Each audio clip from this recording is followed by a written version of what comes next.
assumas um compromisso, honra-o com a tua presença. Antes de aceitares qualquer incumbência, medita a respeito, a fim de que não te situes numa posição desagradável. Sucedendo algum impedimento à tua comparecência ou desincumbência da tarefa, comunica-o com antecipação, de modo a não prejudicares quem te aguarda, ou aquele que confia na tua palavra, sejam de pequena monta ou alta responsabilidade, desincumbe-te de todos os deveres que assumires. Isso aqui é uma mensagem muito importante, né? Às vezes, muitos de nós não dá a devida atenção a um compromisso. E ele é importante, né? A gente assumir, se não puder assumir, avisar que a gente não vai poder estar presente, porque o outro está contando com a gente, né? Nada é por acaso. Então, a gente vai, nesse momento, né, levar o nosso pensamento ao alto. Vamos agradecer, antes de tudo, a Deus nosso Pai, ao nosso amado Mestre Jesus, esse irmão que está sempre ao nosso lado, que na noite de hoje possamos, Mestre, através dos teus ensinamentos, memorizarmos cada vez mais e lembrarmos também tudo aquilo que já está na nossa consciência.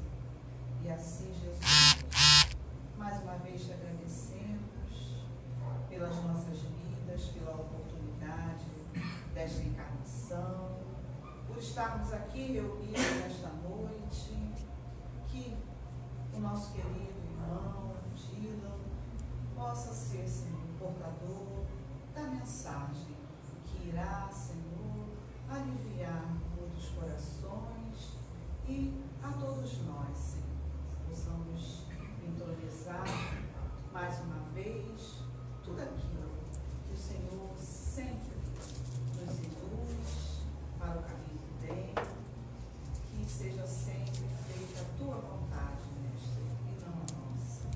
E nessa casa que nos acolhe com tanto amor e carinho, rogamos mais uma vez ao alto todo o amparo para os trabalhos da noite de hoje, pela exposição doutrinária do nosso irmão, que ele seja iluminado através dos seus mentores espirituais.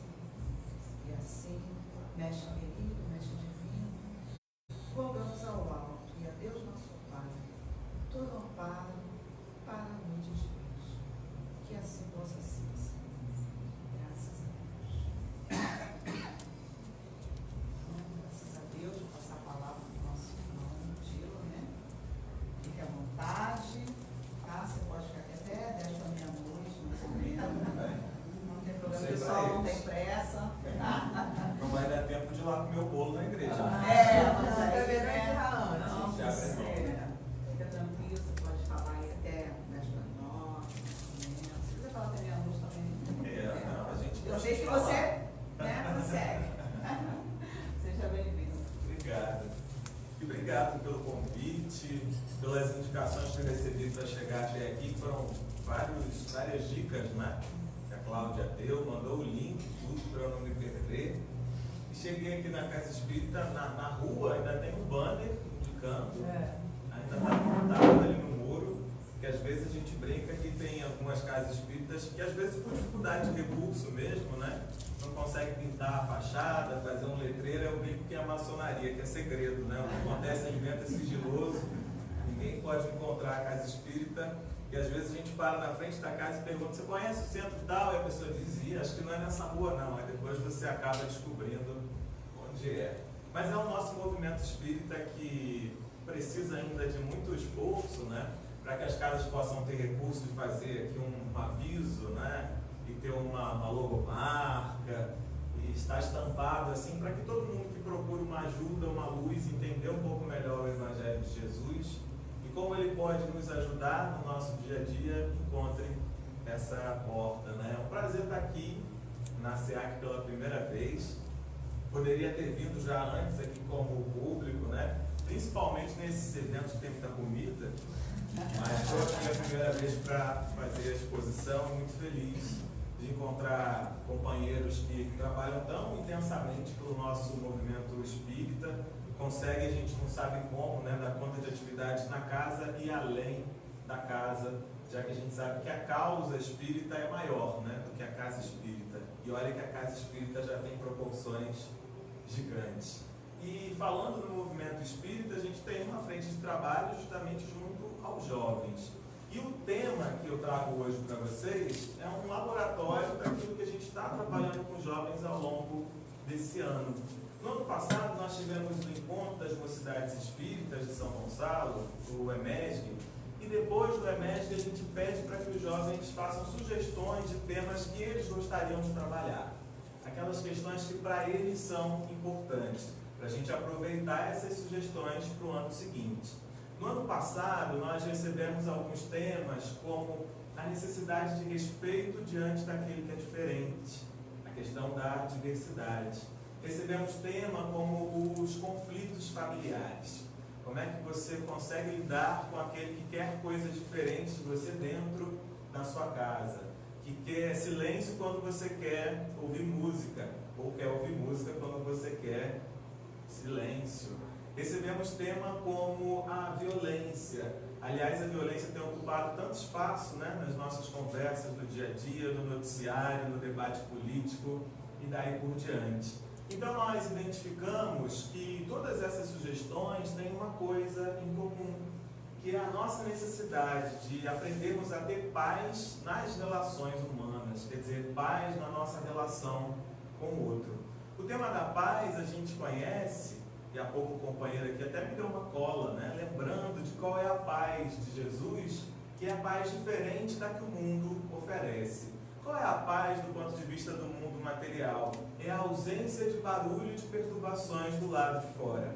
É quando alguém está te incomodando e você grita, me deixa em paz, quer dizer, para de me perturbar. Não me pede isso que você está me pedindo. Ou seja, a sua paz começa quando o outro para de te perturbar. E essa paz não é a paz que Jesus promete, porque no mundo a gente encontra aflições. No mundo você pode passar por situações de guerra. Você pode morar numa vizinhança barulhenta, né? Que tem o baile lá quarta-feira, de quarta para quinta, baile de segunda para terça, tem comunidade com baile em tudo que é horário. Então, no mundo, esse barulho exterior você não pode controlar. A paz de Jesus é quando você consegue desenvolver dentro de você, né, a paciência, a sensação do dever cumprido, quando você deita tranquilo no travesseiro, né, que a sua consciência está tranquila, e aí ainda que você esteja numa situação de guerra, ainda que a sua vizinhança seja barulhenta, ainda que alguém esteja ali te perturbando, por dentro você está em paz. Essa paz como é que surge? Ela surge do nada? Ela vem através de muito esforço, e não vem quando estamos sozinhos, vem na nossa vida em relação com o outro. Porque as virtudes que a gente tem para desenvolver, né, o amor, ele cresce no nosso coração enquanto nós estamos na relação aqui um com o outro. Não é isolado lá, né, no alto de uma montanha, trancado numa cabana, que a gente desenvolve a paciência, a tolerância, o respeito. É diante dessas provas que a vida traz que nós vamos deixando desabrochar esse amor. Então, para a gente falar da paz que Jesus nos deu, é necessário dizer como é que a gente consegue buscar essa paz nas nossas relações. Como é que a gente consegue viver em relações sem conflito, na família? Como é que a gente consegue não ter a violência verbal, por exemplo, na família? Porque pode ser que na sua família, graças a Deus, não existam episódios de violência física, mas pode ter violência verbal. Pode ter aquela violência silenciosa quando você sabota o plano do outro, né? O outro vai lá, prepara o sanduíche para levar na manhã seguinte, você vai lá, come o sanduíche, ninguém diz quem comeu. É uma maneira ainda de atingir o outro. Você estava chateado com ele e pensou assim, vou sabotar o lanche de amanhã. Então tem guerras dentro do nosso lar que às vezes são guerras silenciosas, né? Como a gente faz para poder domar esse nosso ímpeto de agressividade? Aquela palavra que depois você avalia, não devia ter dito, né? Aquela atitude que depois você pensa, eu não deveria ter feito. Os espíritos do Evangelho segundo o Espiritismo trouxeram uma página chamada A Cólera. E essa página nos ensina a perceber que o nosso ímpeto de violência com relação ao outro está bastante relacionado ao nosso orgulho. O orgulho é aquela condição de superioridade com relação ao outro. É quando você se sente superior ao outro. Aquilo que você quer é mais importante do que o outro. O seu nome é importante, então ninguém pode falar mal da sua família. A sua opinião é importante, então ninguém pode discordar de você. E se alguém discorda, você se sente ferido. E a fera, quando está ferida, o que ela faz? Ela ataca, ela contra-ataca. Nós tivemos um debate político no ano passado em que uns eram os petralhas e os outros os bolsominions, né? A gente não sabia mais o que estava discutindo, mas a gente sabia que existia uma luta ali de um grupo contra o outro. E por que a gente arruma um adjetivo para jogar contra o outro? Porque a gente se sentiu atingido e a gente quer atingir o outro também. E aí não importa mais o que a gente estava debatendo. Não importa que talvez a gente queira chegar no mesmo lugar. Importa que você me atingiu e eu quero te atingir também. O que não faz nada bem para quando a gente está buscando uma solução boa para todo mundo, né? A gente se desentende, todo mundo volta magoado, fica difícil conversar de novo. A gente banha os assuntos na família. Olha, aqui no aniversário não vamos falar de eleições, porque a gente não consegue falar. A gente não consegue tratar daquele tema sem que aquilo vire uma relação de um contra o outro. Então esse antagonismo, a gente se coloca contra o outro por conta do orgulho que a gente ainda carrega. A nossa opinião precisa prevalecer. Aquilo que eu quero precisa prevalecer. E se o outro fere o meu interesse, porque ele tem um outro interesse, eu não quero saber. Aquele outro passa a ser o meu adversário. Ele é alguém que me incomoda naquilo que eu gostaria de ter. Então, se eu quero silêncio, o silêncio é que é importante. Afinal de contas, eu é que sei o que é melhor para o ambiente doméstico. Não. Aqui o que eu quero realmente é barulho. O outro, se quiser silêncio, vai lá, fica na dele. E aí, como é que isso cria nas relações familiares? A gente começa a disputar quem é que tem a última palavra. E aí os argumentos são diversos. A gente diz assim, olha, eu mereço ouvir agora meu rádio porque eu trabalhei a semana inteira. Você essa semana não fez muita coisa. Então a gente se coloca acima do outro. Aí você diz assim, mas você tem tempo para dormir? Eu não tenho. Então eu preciso de silêncio. Quer dizer, o meu interesse vale mais do que o interesse do outro. Quantas vezes nós já fizemos isso na história da humanidade? Nos colocarmos numa posição que merece mais coisas do que o outro merece. Eram os romanos que mereciam tudo, os nobres, os patrícios, aqueles arianos de raça pura, e aí aquele que é judeu não merecia nada. A plebe, os serviçais não mereciam nada. Quer dizer, a gente sempre encontra uma maneira de colocar o nosso interesse acima do interesse do outro. E se alguém fere o nosso interesse, a gente contra-ataca. Não foi à toa que quando Jesus veio e ele disse que os homens eram iguais, eram irmãos, quanta gente ficou chateada com ele? Qual foi o tamanho da reação que ele teve contra ele? As acusações, até a condenação e a crucificação. Porque aqueles que tinham seus interesses acima dos outros, os fariseus, os nobres, como vem alguém dizer que o escravo vale tanto quanto eu estou valendo? Eles se sentiram feridos no orgulho deles, que dizia que aquela raça, aquela classe, valia muito mais do que as outras. Então, todas as vezes que a gente tem um ímpeto de violência, a gente tem que perguntar como é que anda o nosso orgulho. Por que o outro que me falou alguma coisa não podia dizer? Né? O que vale o meu nome hoje, nós que somos espíritas, e sabemos que nessa vida eu sou do clã dos Araújos, mas na vida passada eu posso ter sido Silva, Pereira, Costa. Então, que valor tem eu dizer, olha, mas eu sou da família dos Araújos e ninguém pode falar dos Araújos, né? Nós já tivemos tantos outros nomes, que importância que isso tem para a gente? Então, todas as vezes que a gente se pega num ímpeto de violência, nós precisamos nos perguntar acerca do nosso orgulho. Mas Jesus ainda dá uma outra resposta interessante para Pedro, numa página que fala sobre os maiores inimigos, está no livro Luz Acima, psicografado por Chico Xavier. Pedro perguntou para Jesus, numa ocasião, quem eram os principais inimigos contra aquele trabalho de Jesus de fundar o reino de Deus na terra. E Pedro achou que Jesus fosse dizer nomes, olha, é aquele fariseu, é aquele romano. E Jesus diz para ele que no tempo certo eles iriam conhecer os inimigos. Então eles saíram numa caminhada de Magdala em direção a Cafarnaum, e ao longo do caminho, o que Jesus fez foi mostrar que os maiores inimigos que nós temos estão dentro de nós. E um desses inimigos, ele coloca em evidência para Pedro, quando eles estavam passando por um arbusto, o arbusto mexeu. E aí Pedro já disse, deve ser um fariseu que está querendo te atacar, mestre. E aí ele se preparou para quando aquele homem saísse do arbusto, ele poder atacá-lo.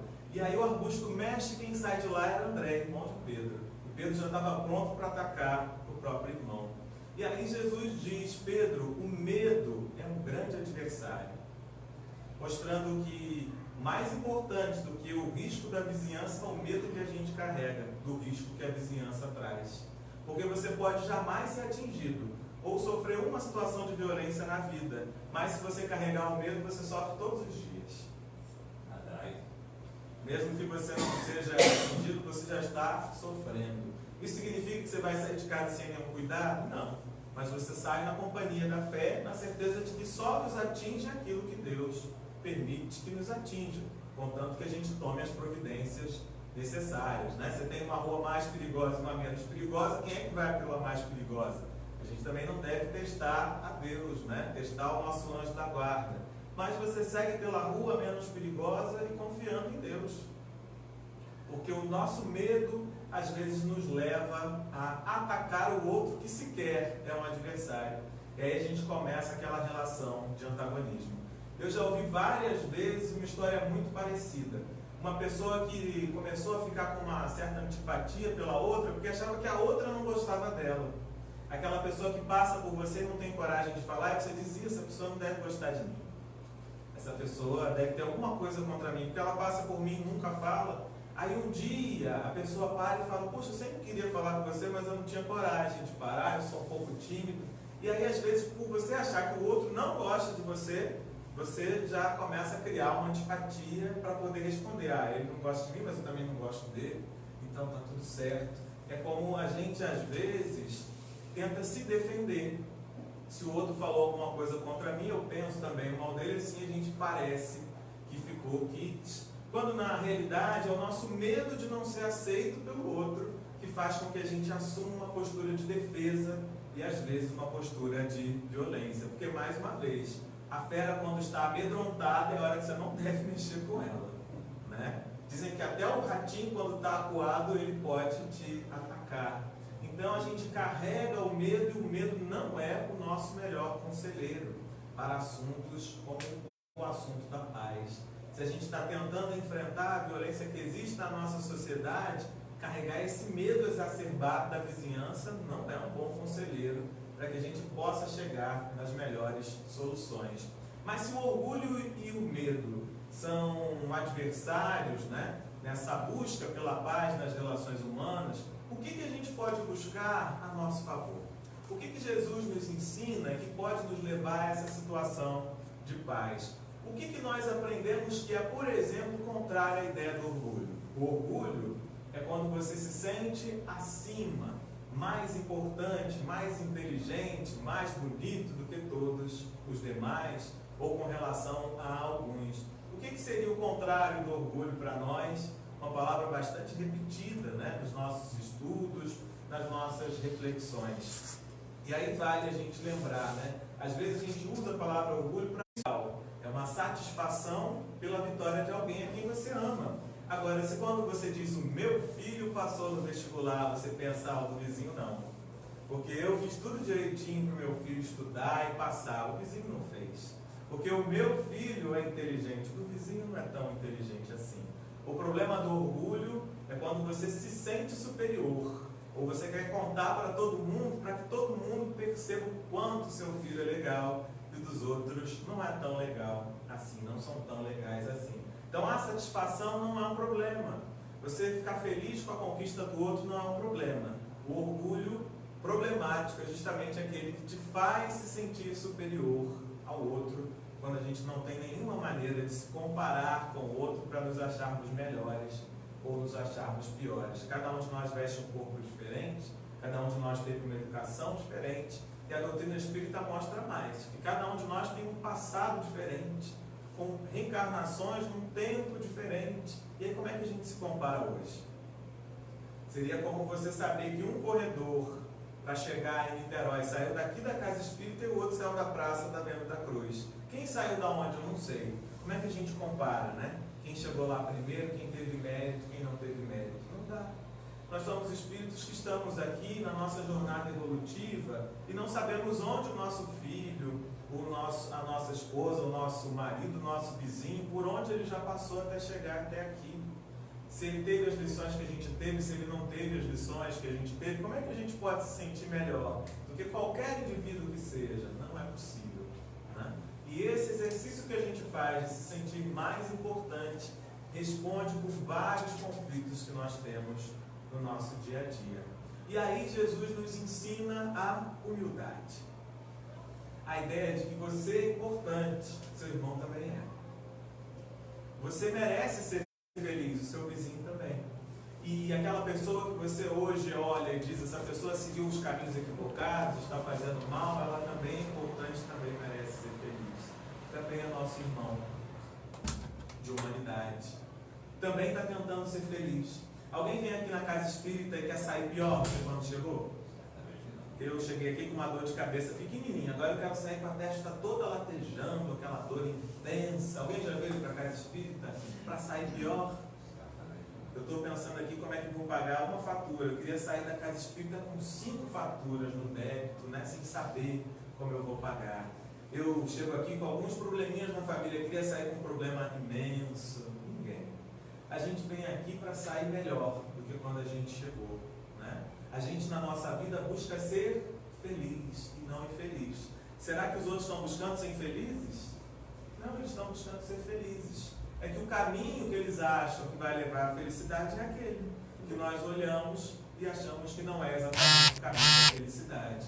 Então, por que nós somos melhores do que eles? Eles buscam ser felizes com o repertório que eles têm, com o conhecimento que eles têm, com a maturidade que eles têm, com a estrutura emocional que eles puderam adquirir.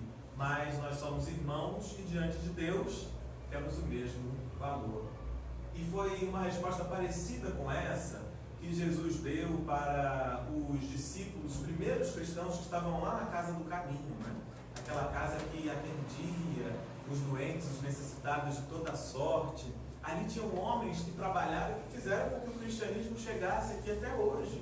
Um núcleo cristão muito importante, mas entre eles às vezes também tinha conflito. Tem conflito na Casa Espírita? Tinha também esses primeiros cristãos, né? E ali chegou num certo momento que eles tinham dificuldade para trabalhar por conta das desavenças, mas eram coisas do trabalho corriqueiro, porque na Casa Espírita você tem recurso contado, não é ilimitado. Na Casa do Caminho também era assim, aquela mansão do Caminho também era assim, porque existia um que dizia, olha, você está dando demais, você tem que dar um pouquinho menos de doação. E aí ele dizia, mas você é um pão duro. Não, você que dá mais do que deveria dar. E aí se criava ali um antagonismo. E existia também as fofocas, as acusações contra aqueles jovens, por exemplo, que iam acolher as jovens, as mulheres que chegaram na casa. E alguém dizia, está se aproximando, deve ter algum interesse. E toda aquela fofoca fazia com que o clima ali dentro fosse ficando cada vez pior. Jesus já havia deixado a terra e já havia voltado várias vezes, né? Para puxar a orelha aqui, dar uma orientação ali. E nessa vez não foi diferente. Pedro já estava preocupado com aquela situação, se reuniu várias vezes com os apóstolos para ver como é que eles conseguiam a paz ali dentro daquela casa. E finalmente, quando ele percebe que a situação estava muito complicada, aí ele vai acionar o último botão, né? Que era fazer uma prece e pedir orientação para Jesus. O último botão por quê? Porque ele entendia que aquela ocasião de falar com Jesus era muito importante. Não é por qualquer coisa que ele ia buscar aquele momento de aprendizado, né? Então ele faz uma oração, Jesus está ali e a primeira coisa que ele diz é: não esqueci de recomendar. Quando Jesus se refere a Deus como Pai, Ele faz de todos nós irmãos. Se somos irmãos, nesse sentido, precisamos entender que nenhum de nós está acima do outro, abaixo do outro. Nós somos irmãos e cada um que ajuda a cuidar do outro faz pela sua própria felicidade. E assim Emmanuel diz que a paz, ela é um equilíbrio no exercício de dar e receber, porque só tem paz quem dá paz. Quem busca o conflito está sempre na expectativa do dia que o outro vem evitar. Que coisa, né? Na sala de aula, se um joga a bolinha de papel, agora a bolinha está com o outro, você não sabe quando ela volta. Ela pode voltar um segundo depois, ele pode segurar aquela bolinha por 5 minutos, por 30, você não sabe quando ela volta. Você plantou uma situação de conflito. Quando é que o conflito volta para a gente? Não sei. A gente às vezes fica esperando e essa espera é mais dolorosa do que o impacto da bolinha de papel, né? Você ficar esperando que em algum momento aquele ataque vai voltar para você. Então a gente já percebe que a paz é sempre lembrar de entregar para o outro aquilo que a gente gostaria de receber. Mas tem uma lição muito valiosa para nós pensarmos a situação assim do conflito coletivo. Como é que a gente faz quando a gente tem uma parcela da sociedade, grupos que vivem ali entre a maldade, a rebeldia? Como é que a gente lida com esse tipo de situação? Jesus não esqueceu de dar essa lição. E o espírito Néio Lúcio conta para a gente no livro Jesus no Lar, uma parábola que Jesus contou para os apóstolos quando eles tinham essa dúvida. Como é que um gestor, né, que a gente pode ter como governador, como prefeito, um dirigente de uma casa espírita, um líder comunitário, lida com um grupo que está nessa situação de violência e de rebeldia? E aí Néio Lúcio, que é um espírito antigo conhecido de Emmanuel, ele trabalha pela educação há muito tempo, né? Emmanuel estava lá aprendendo o Evangelho, quando Néio Lúcio tem uma participação no livro segundo, 50 anos depois, e Néio Lúcio já era um espírito ligado à educação.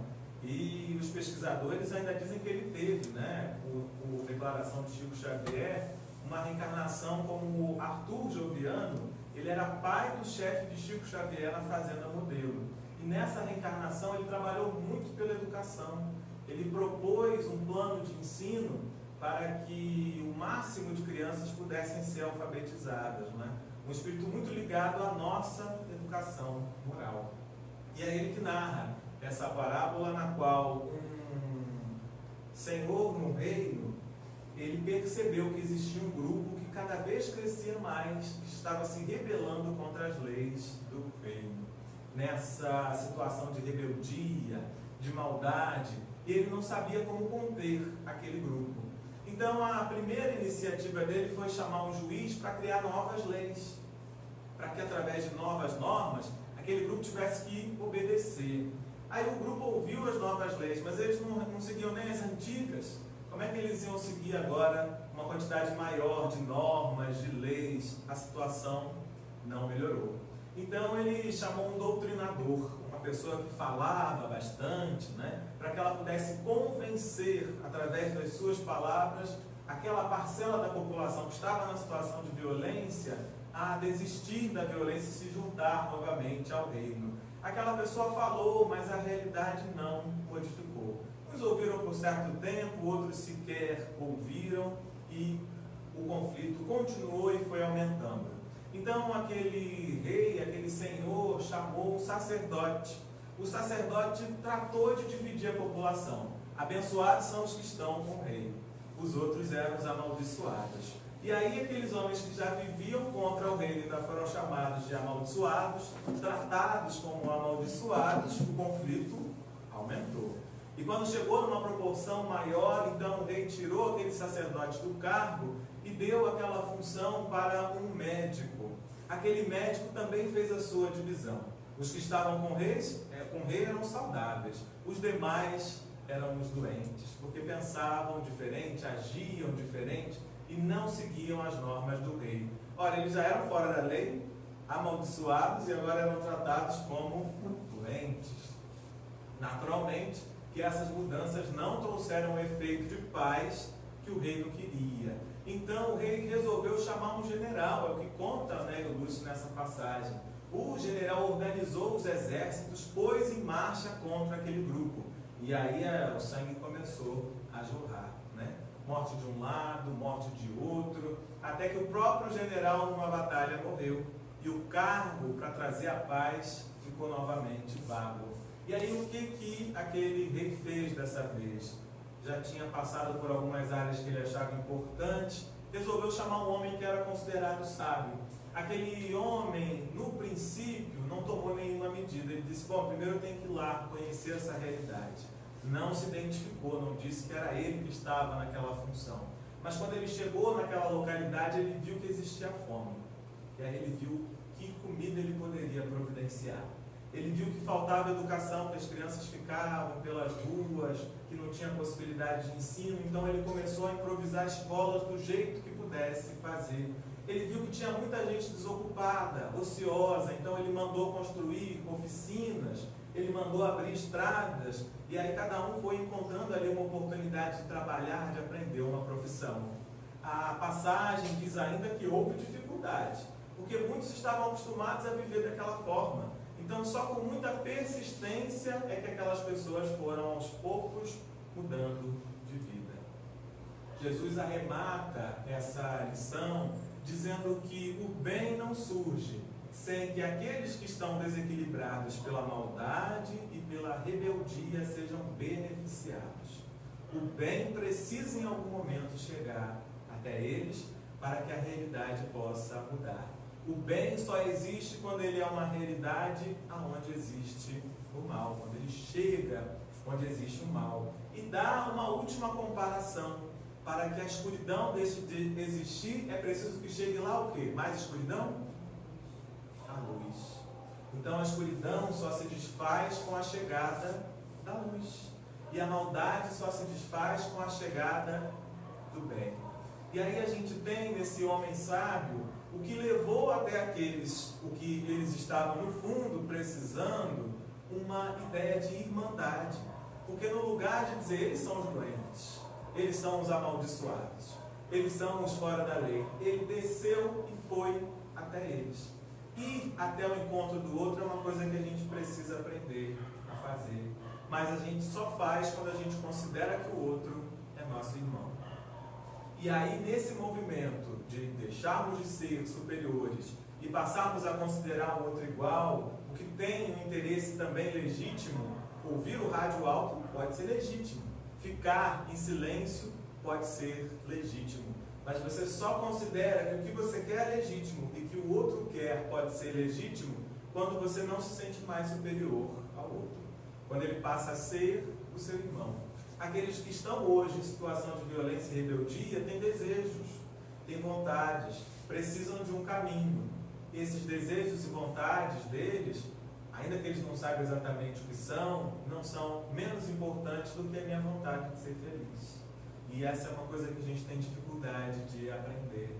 Porque se a gente pergunta assim, vamos lá, com franqueza, imagina o nível evolutivo da Terra. Imagina o nível evolutivo da população em geral. Onde é que você se coloca aí? Pelo menos um pouquinho acima? Vai, poxa, a Terra está tão complicada, né? As pessoas estão tão perdidas. Se eu avaliar francamente, eu vou dizer assim, eu acho que eu estou um pouquinho acima, né, dessa média geral de evolução do planeta. Eu não consigo ler o pensamento de vocês, mas eu arriscaria que a nossa impressão normalmente é essa, de que a gente está pelo menos um pouquinho acima da média da humanidade. E se a gente tivesse onde supõe estar, o mundo seria outro, né? Se a gente realmente tivesse a evolução que a gente acha que tem, o mundo seria outro, com toda certeza. E aí, como a gente se supõe um pouquinho melhor, os nossos interesses, mais uma vez, estão acima dos interesses do outro. Mas por que a gente não busca o equilíbrio? Joana de Ângeles, quando fala sobre a paz, diz que ela não é resultado da inércia, de ficar todo mundo parado, a gente está em paz. Ela diz que a paz vem com esforço para alcançar o equilíbrio.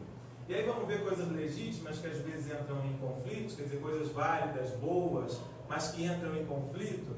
Aqui na Casa Espírita tem um grupo de estudo, estava acontecendo antes da reunião. A pontualidade é um valor importante para o grupo de estudo, quer dizer, todo mundo chegar na hora certa. É importante? Porque se você começa o estudo e chega o outro, que página que está aí no seu livro? Estão falando do quê? Aí pergunta sobre o que passou. Aquilo representa algum desconforto para o andamento geral, não é isso? Então a pontualidade é legal, é bom que a gente tenha a pontualidade, mas nem todo mundo para perto. Tem gente que está em outra atividade na casa espírita e tem que terminar lá para poder chegar aqui no grupo de estudo, e aí chega um pouquinho depois. Tem gente que pega trânsito, e aí chegou 5 minutos atrasado, a gente fecha a porta? Ou a gente deixa entrar pensando assim, bom, a inclusão, o acolhimento é um valor importante na casa espírita. É ou não é? Se a gente for rigoroso ali no relógio e deixar metade do grupo do lado de fora, para que tem? Tem que ter uma tolerância. Mas como é que faz se a pontualidade é importante e o acolhimento também é importante? A gente tem que buscar um equilíbrio. Sentar aqueles que vão participar e dizer assim, vamos pensar em 15 minutos, tá bom? Não, então não vamos nem colocar um tempo. Mas a gente tem o dever de quem chegar, chega discretamente. Em vez de perguntar em voz alta, em que página que está? Você dá aquela olhadinha discreta, senta, abre o seu livro, e aí você atrapalha menos o andamento geral. Mas você só faz isso se você acreditar que tanto a pontualidade é importante, quanto o acolhimento de todos é importante. Nos nossos conflitos em casa, o problema é que o que o outro traz não é importante. Você está assistindo aquela partida de futebol, o Fluminense está jogando, e aí de repente pênalti para o Fluminense. O Pedro corre em direção à bola, você quer assistir aquele lance, e aí entra o filho na frente da televisão. Pai, você, pelo amor de Deus! Por que eu não posso assistir o meu jogo? O que é tão importante? Você não avalia o que o outro está vindo trazer, você só pensa que ele te atrapalhou naquele momento crucial da cobrança do pênalti, como se a gente não pudesse assistir aquilo pela eternidade, né? Hoje fica lá no YouTube, você vê aquilo até cansar, mas não, eu queria ver ao vivo nada, chegou na televisão, está atrasado, porque o pênalti já foi cobrado, quando o jogador está correndo para a bola, tem sempre uma margem de atraso, mas aquela sensação de estar vendo ao vivo é mais importante do que aquilo que o filho vem trazer, mas você nem sabe o que é. Às vezes, seu carro está sendo guinchado lá fora e você não considera que aquilo pode ser importante, porque a sua vontade, o seu desejo, o rei que a gente carrega dentro de nós, né, ele parece ser a coisa mais importante do mundo. E aí aquela criança que te chama, pai, pela primeira vez, pai, pela sexta vez, pai, o que é, menino? O que você quer? E às vezes você não para prestar atenção no que realmente aquela criança quer, né? Aquele jovem quer, porque quase sempre o que ele pede não é o que ele quer de verdade, né? A criança sai 6 vezes da cama para vir atrás de você, ela pode estar com medo do escuro, ela pode estar sem sono porque comeu o que não devia, agora está desperto demais, e aí ela só encontra uma desculpa, pai, tem um barulho lá no meu quarto, não tem nada. Mas se você não prestar atenção que o problema é outro, você não resolve, e se você não resolve, em vez de uma vez só, ele vem 12 vezes. E na 12ª você está um pouquinho mais aborrecido do que na primeira. Mas se você acha que o fato dele te abordar significa que ele tem uma questão que é tão importante quanto o seu sossego, você para ouvir. E às vezes você descobre que é. Às vezes você descobre que não, mas você tem condição de conversar, dizendo o que você está precisando, é isso? Vamos lá. Mas quantas vezes a gente não para considerar que o que o outro está querendo naquele momento é tão importante quanto o que você quer, né? Quantas vezes a gente esquece que é possível buscar o equilíbrio entre uma coisa e outra. Olha, você ouve o rádio alto meia hora, depois você me deixa dormir? Não, tudo bem, beleza. Agora quando você diz, você não vai ouvir o rádio, aí o outro que só ia ouvir 5 minutos, mas agora ele vai ouvir 1h30 para te perturbar, porque surge aquela situação de conflito, e aí o desejo já não é mais importante, o mais importante é quem é que vai, no fim das contas, prevalecer. Então, equilíbrio, buscar equilíbrio é um dos caminhos para a paz, segundo Joana de Ângeles. Mas a gente vai também com o Dr. Bezerra de Menezes, que diz que a ciência da paz é a capacidade de renunciar. Porque nem sempre dá para buscar o equilíbrio entre os desejos. Eu tenho uma filha de 3 anos e uma sobrinha de 3 anos.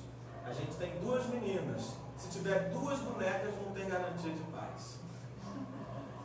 Porque uma vai querer as duas bonecas, ou vai querer a boneca que está na mão da outra. Isso é para criança, isso é.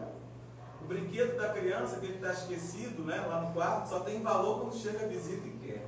E aí fica uma criança, puxa aquela boneca para um lado, a outra puxa para o outro. O que a gente faz nessa hora? Você vai em uma das crianças, aquela que você acha que tem a capacidade de ceder, e diz: minha filha, deixa. Com ela, deixa com a sua prima. E ela: não, é minha, eu peguei primeiro. E aí o que você faz? Vai na outra. Deixa com a sua prima. Depois você pega essa boneca. Ó, daqui a pouco ela vai embora. Você vai ficar com essa boneca aí o tempo que você quiser. Olha, daqui a pouco ela larga. E aí você fica, você vai em uma, vai em outra, para que uma consiga ceder. Porque se uma ceder, está resolvido. Né? Você nem precisa que os dois tenham a capacidade de ceder, você só precisa que um tenha a capacidade de ceder. É como dois carros que chegam no cruzamento e basta que um ceda a vez para que não tenha um acidente. E muitas das vezes tem um acidente porque um pisca o farol de cá, o outro pisca o farol de lá, ninguém para e todo mundo bate. Até porque a gente nunca sabe o que quer dizer aquela piscada de farol, né? Se está pedindo passagem ou se está dando passagem. Então, na dúvida, seja capaz de ceder. Ah, mas eu estou com pressa e o outro está com o quê? Não sei. Mas o meu compromisso é importante, eu estou indo para a casa espírita, então desenvolva paciência já no caminho, né? E saia na próxima vez mais cedo. Porque se você é capaz de pisar no freio e dar a vez para o outro, você tem a garantia de que não houve a colisão dos interesses e às vezes a colisão mesmo dos automóveis, dos corpos, quando a gente chega nas vias de fato, porque ninguém foi capaz de dizer: eu vou ceder. E saber ceder numa hora como essa é mais do que a garantia da paz. É também um exercício para que a gente aprenda o que é realmente necessário na vida e o que a gente cria de necessidade imaginária. Eu preciso disso. Quando você aprende a ceder, você diz: eu nem precisava daquilo. No fundo, nem precisava daquilo. Nem precisava ver o jogo do Fluminense nesse domingo inteiro, né? Podia estar fazendo uma outra coisa, podia ceder esse horário, mas a gente coloca na cabeça que só é feliz se tiver aquilo. Eu só sou feliz se tomar o meu café às 18 horas em ponto, sem ninguém me perturbar. Aí toca alguém no telefone e você fica infeliz o resto do dia. Será que é realmente? Eu gosto de café, mas será que se você não tomar um café na hora que você gosta todos os dias, você vai ser profundamente infeliz? Às vezes a gente cria para nós algumas necessidades que não são reais. E você descobre que ela não é real quando a circunstância te convida a ceder. Abre mão disso. No fundo nem é tão importante. E às vezes a gente fica a vida, 10, 20, 30 anos atrás dessas necessidades imaginárias, né? Correndo atrás de coisa que a gente nem precisa e que nem vai trazer felicidade. E a capacidade de renunciar, quando a vida te convida a renunciar para não entrar em rota de colisão com os outros, é alguma coisa que te dá paz. O orçamento doméstico é uma coisa que nos traz, né, esse exercício de renúncia. Eu preciso trocar de carro, não aguento mais aquele carro. Mas tem alguém que está precisando de um dinheiro para educação, para um curso, para alimentação, para trocar de tênis, porque o tênis está furado e daí por diante. E aí, quem é que é capaz de renunciar nessa hora? Né? É o meu desejo de trocar de carro ou é a necessidade da família de ter um automóvel melhor? Às vezes a gente vende o nosso desejo com uma necessidade geral, né? O bem geral. Não, peraí, gente, olha só, vai ser bom para todo mundo. Mas é o nosso ego querendo se impor para os outros. Se a gente busca realmente o bem comum, a gente reúne todo mundo e vamos avaliar isso aqui. Isso aqui vai trazer o quê? Qual é o prejuízo? Se a gente deixar de colocar o dinheiro lá, e a gente consegue chegar a algum lugar, né? Já que o nosso objetivo é o bem-estar geral, mas normalmente a gente usa a diferença de poder para tomar decisão, né? O dinheiro é meu, quem pede decidir sou eu, estou colocando mais, então a decisão é minha, o meu bem-estar primeiro. E por que a gente faz isso? Mais uma vez, nos colocamos numa posição de superioridade com relação aos outros. Porque quem é que busca equilibrar interesse? Quem é que renuncia quando se acha melhor que o outro? Não renuncia. Primeiro o meu é mais importante do que o seu. Então, todos os exercícios que a gente pode fazer para buscar a paz, esse de vamos equilibrar, vamos ver se dá para chegar aqui numa conta que todo mundo saia favorecido, ou a capacidade de renunciar, eu abro mão para que o outro possa ter, ou pelo menos para silenciar o conflito, a gente só faz isso quando a gente considera o outro um semelhante. O desejo do outro é um desejo válido como o meu é. Para ele aquilo é importante. Como para mim alguma coisa pode parecer, né, muito importante, o outro olha que isso é besteira. Né? Você não precisa disso. Então a gente só aprende a negociar, a buscar a paz, quando nós nos enxergamos como irmãos. E essa é a principal lição de Jesus para que a gente consiga encontrar paz nas nossas relações. Né? Então, sempre que possível, a gente precisa fazer esse exercício. Estou em rota de conflito com outro? Por quê? Por que ele me atinge? Por que eu me sinto atingido pela existência daquela pessoa? Por que eu me sinto atingido por aquilo que o outro fala? Será que ele não tem o direito de discordar de mim? Eu lembro sempre de um professor de filosofia, e gosto de repetir isso, porque eu acho interessante, que diz que quando você vai para uma discussão com alguém, para um debate, quando vocês estão ali buscando uma solução, você tem que deixar em casa o ego e levar o Lego. O Lego é aquele brinquedinho das crianças, né? De adultos também. Você coloca ali as pecinhas, monta um prédio, desfaz o prédio, monta um carro, desfaz o carro, faz um jardim. Você desmonta e monta aquilo até parecer o mais interessante para aquele momento. E você não tem dó de desmontar, porque você pode desmontar e montar de novo. A casa que você fez ficou bonita, a próxima pode ficar melhor. E quando a gente está discutindo para chegar numa solução, para a casa espírita, para a família, a gente coloca na mesa o Lego. Porque se você deixa o Lego e leva o ego ninguém pode mexer. O ego não pode desmontar porque é você que está ali sendo ferido, atacado. Fui eu que falei, como é que você pode ter uma ideia melhor do que a minha ideia? Então a gente se sente ferido quando o outro discorda. Mas a sua opinião é só uma opinião. Amanhã nem você mais pensa daquele jeito. Impressionante quando a gente olha para 5 anos atrás e assim, eu defendia tal coisa. Hoje eu acho que isso não tem a menor importância. Ou eu acho que isso não deveria ser defendido. Então a opinião a gente vai mudando com o passar do tempo, a gente vai aperfeiçoando, a gente vai ficando mais crítico, vai ficando menos crítico, mas naquele momento que você expõe para o outro, ela parece uma coisa intocável. Então a gente tenta considerar a opinião do Lego. Quer dizer, aquela construção você pode mexer de novo e que ela pode ficar melhor.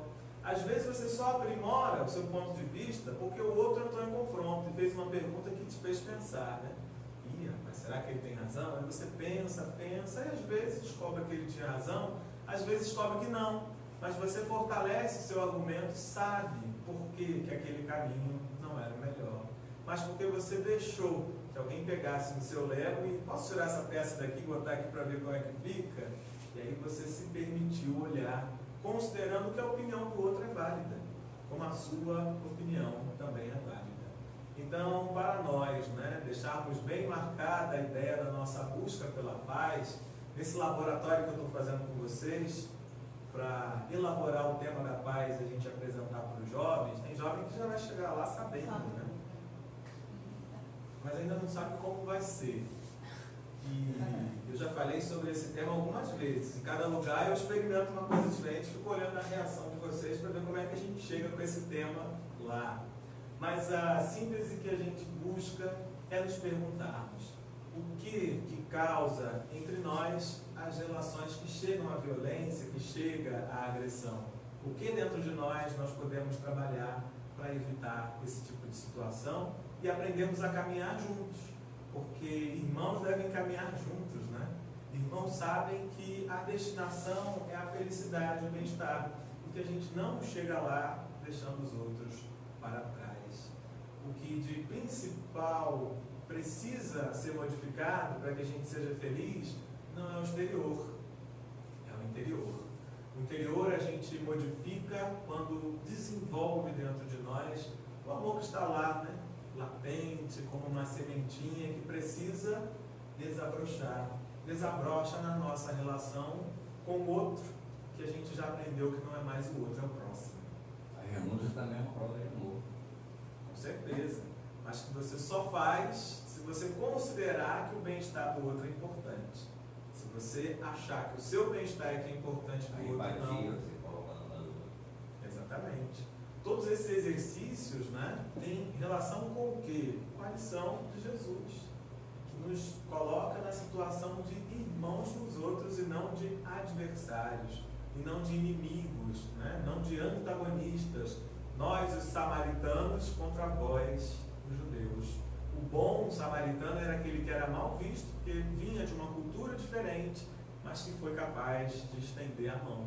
Então, no nosso dia a dia, que a gente aprenda a olhar para além dessas diferenças que são aparentes e possamos desenvolver essa capacidade de estender a mão, mesmo para o que pensa diferente de nós, mesmo para o que tem uma vida diferente de nós, porque no fundo somos todos semelhantes, estamos todos buscando a felicidade e todos nós somos amparados por Deus. Se ficou muito difícil, já que vocês me contam que eu mudo tudo, que a gente faz o encontro de outro jeito, tá bom? Obrigado pela atenção de vocês. Nada, não vou mudar nada, né? Foi bom. A gente agradece, você sentou, descansar um pouquinho, mas você vai voltar com certeza, a gente agradece muito. É sempre muito bom, né, a gente ouvir sobre a paz, ainda mais de uma maneira, né, mais jovial, né? Porque é diferente, né? A gente, questão de casa não faz milagre, você sabe disso, né? Então é bom, né? Alguém vir e repetir tudo que às vezes a gente fala. A gente fica muito feliz com a sua presença, com a sua fala, sua mensagem. Com certeza foi de encontro com as necessidades de cada um de nós. E a gente agradece de coração e a gente sempre pede, né, ao palestrante para fazer a prece. Né? Eu ia falar até meia-noite. Fala mais agora, tá? Muito obrigada.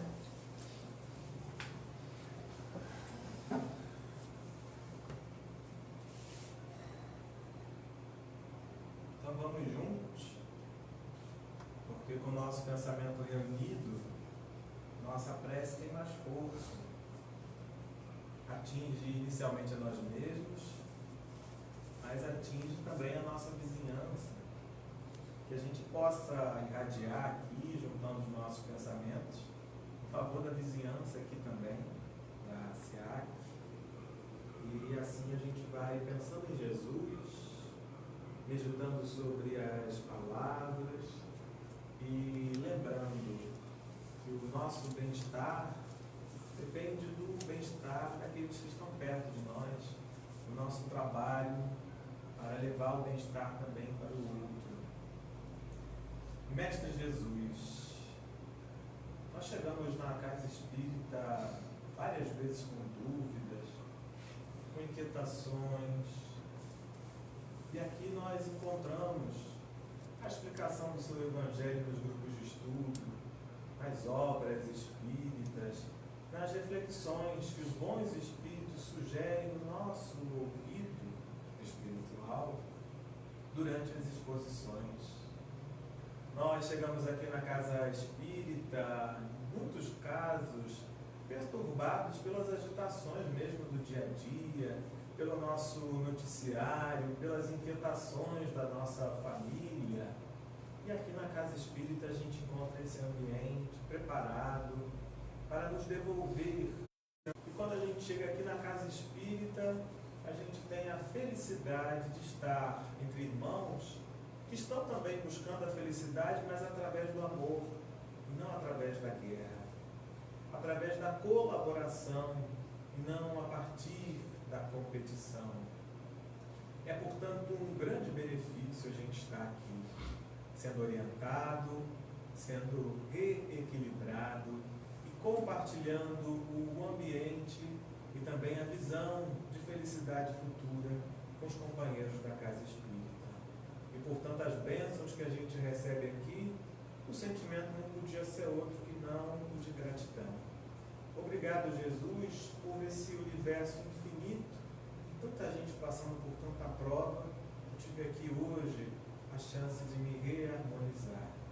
Obrigado pela luz que despeja agora sobre as nossas consciências, para nos ajudar a encontrar o caminho da felicidade para nós e para os nossos semelhantes. Obrigado também por aquilo que ainda há por vir nessa noite, o atendimento na casa espírita e também a companhia dos bons espíritos em direção ao nosso lar. Com tanta coisa para agradecer, nós nos reunimos dando graças ao bom Pai que tudo isso nos oferece. Graças a Deus.